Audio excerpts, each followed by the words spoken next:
Sumainyo ang Panginoon. At sumayo rin. Ang mabuting balita ng Panginoon ayon kay San Marcos. Papuri sa iyo, Panginoon. Noong araw na yon, habang gumagabi ay sinabi niya sa mga alagad niya, "Tumawid tayo sa ibayo." Kaya't iniwan nila ang mga tao at sumakay sa bangkang kinalululanan ni Jesus upang itawid siya. May kasabay pa silang ibang mga bangka. Dumating ang malakas na unos. Hinampas ng malalaking alon ng bangka. Ano pat halos mapuno ito ng tubig. Si Jesus na may nakahilig sa unan, sa may hulihan ng bangka at natutulog. Ginising siya ng mga alagad. "Guro, nila, di ba ninyo alintana? Lulubog na tayo." Bumangon si Jesus at iniutos sa hangin, "Tigil." At sinabi sa dagat, "Tumahimik ka." Tumigil nga ang hangin at tumahimik ang dagat. Pagkatapos sinabi niya sa mga alagad, "Bakit kayo natatakot? Wala pa ba kayong pananalig?" Sinidlan sila ng matinding takot at panggigilalas at nagsabi sa isa't isa, "Sino nga kaya ito na sinusunod maging ng hangin at ng dagat?" Ang mabuting balita ng Panginoon. Pinupuri ka namin, Panginoong Jesucristo. Magsiupo ang lahat at pakinggan natin ang humilya. Happy Father's Day po sa inyong lahat. At ako po'y natutuwa dahil dito sa ating simbahan ay maraming mga tatay ang naririto at nagsisimba. At napakaganda po na ang gospel na ito tungkol sa mga alagad at kay Jesus na nasa bangka na inahampas ng mga alon ang natapat na gospel sa araw na ito ng mga tatay. Una po ito, pasalamatan natin ang mga tatay kasi sila yung talagang nakikita kadalasan na nagtataguyod ng pamilya. At masasabi natin, hindi rin ganun kadali ang itaguyod ng isang pamilya, lalo't higit sa panahon ngayon ng pandemya. Alam naman natin ang hirap ng buhay. Kapag ang tatay ay talagang siya ang breadwinner ng pamilya, o kuminsan kahit hindi nga tatay yung anak na lalaki, o kaya yung talagang tumatay yung breadwinner, kuminsan ay babae.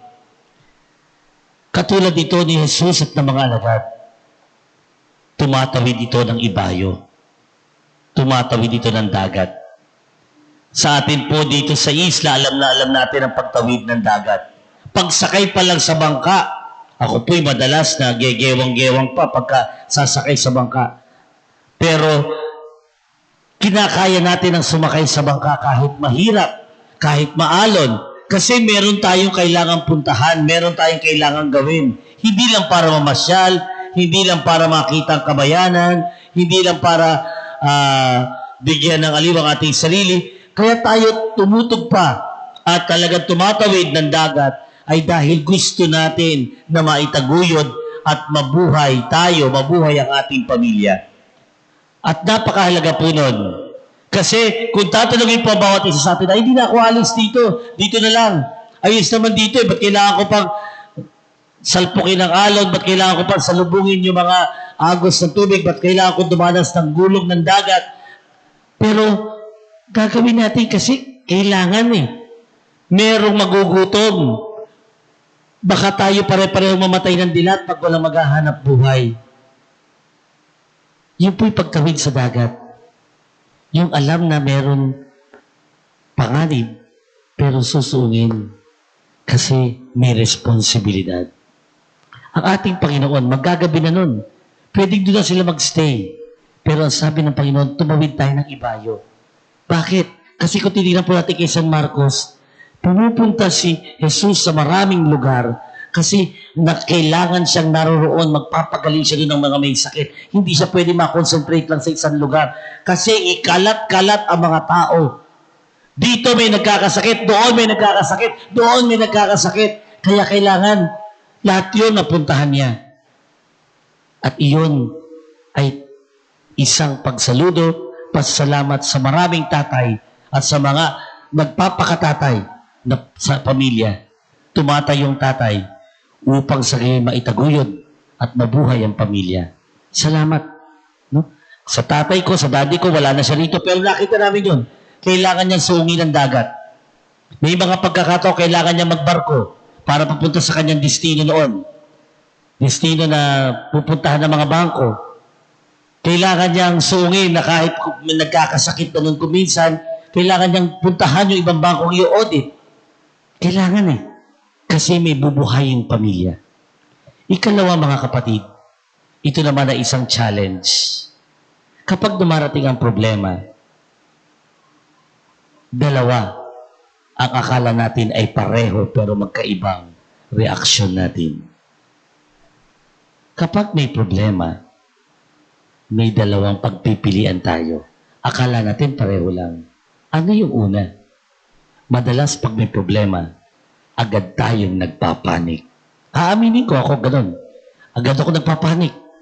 Agad ako natatakot. Agad ako mag-iisip. Ano mangyayari? Ano mangyayari? Halimbawa po, pag nagkakasunog, pag nagkakaroon ng tidal wave, malalaking baha, malalaking alon, pwede magpanik. Pero, may natutulong ba ang pagpapanik? Wala. Lalong napapahamak. Bakit maraming barko, bangkang lumulubog? Kasi pupunta sa ibang lugar, sa isang lugar, ang lahat ng pasahero, talagang gegewang. Hindi magiging balanse. Kasi natatakot, nagpanik. Yun ang nangyari sa mga alagad. Nagpanik. Hindi alam ang gagawin. Hindi natin pwedeng sabihin, humihingi sila ng tulong kay Jesus. Kasi ano ang sabi nila kay Jesus? Lord, wala ka bang pakialam?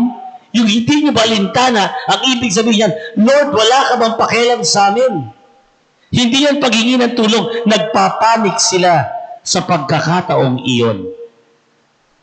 Marami sa atin nagpanik dahil sa COVID. At hanggang ngayon nagpapanik dahil sa COVID. Pero hindi natin kailangan magpanik dahil sa COVID. Ang kailangan natin ay paghingi ng saklolo. Paghingi ng tulong. Marami sa atin, yan ang pagkakamali. Kapag nagpapanik, humihingi ako ng tulong, hindi. Ang humihingi ng tulong, humihingi ng saklolo. Tumatawag sa kapitbahay, nagmamakaawa, tatawagin, sesenyas ng kamay. Kapag nasa dagat ay magtataas ng parang bandila na parang sasabihin, tara, kailangan namin ng tulong. Pag tayo ay humihingi ng saklolo, hindi natin sasabihin sa Panginoon, Lord naman hindi man ako pinutulungan wala ka naman yata pakialam. Ang humihingi ng tulong kay Lord, nagdarasal, hindi kinukutya ang Panginoon. Sa gospel natin, hindi nagdasal ang mga alagad sa paglapit nila kay Jesus. Sila ay kumutya kay Jesus. Wala ka bang pakialam? Hindi mo ba alintana? Lulubog na tayo? Don't you care? Yun sa English. Hindi yung ganito. Lord, delikado ang dagat. Tulungan mo kami. Yun ang paghingi ng tulong. At mga tatay, tulungan natin at turuan natin ang ating pamilya kung paano manalangin. At hindi matututo ang isang pamilya na manalangin kung ang tatay mismo hindi sanay humingi ng tulong sa Diyos. Sikapin natin bilang mga tatay, kami tatay ng parokya, kayo bilang mga tatay ng tahanan, na ang mga tao, ang parokyano, ang pamilya, ay humingi ng tulong sa Diyos at hindi yung magpanik sa gitna ng pagsubok. At magagawa lang natin humingi ng tulong sa Diyos kung nananalig tayo sa Diyos. But if we do not have faith, kung ayaw natin manampalataya sa Diyos, panik lang ang gagawin natin. At ikatlo at higit sa lahat, ang Diyos nang sabihin niya, tumigil ang hangin. nang sabihin sa dagat, tumahimik ka, tumahimik ang dagat. Ang Diyos, kapag tayo nagkakaproblema, katulad tayo ng dagat, katulad tayo ng hangin,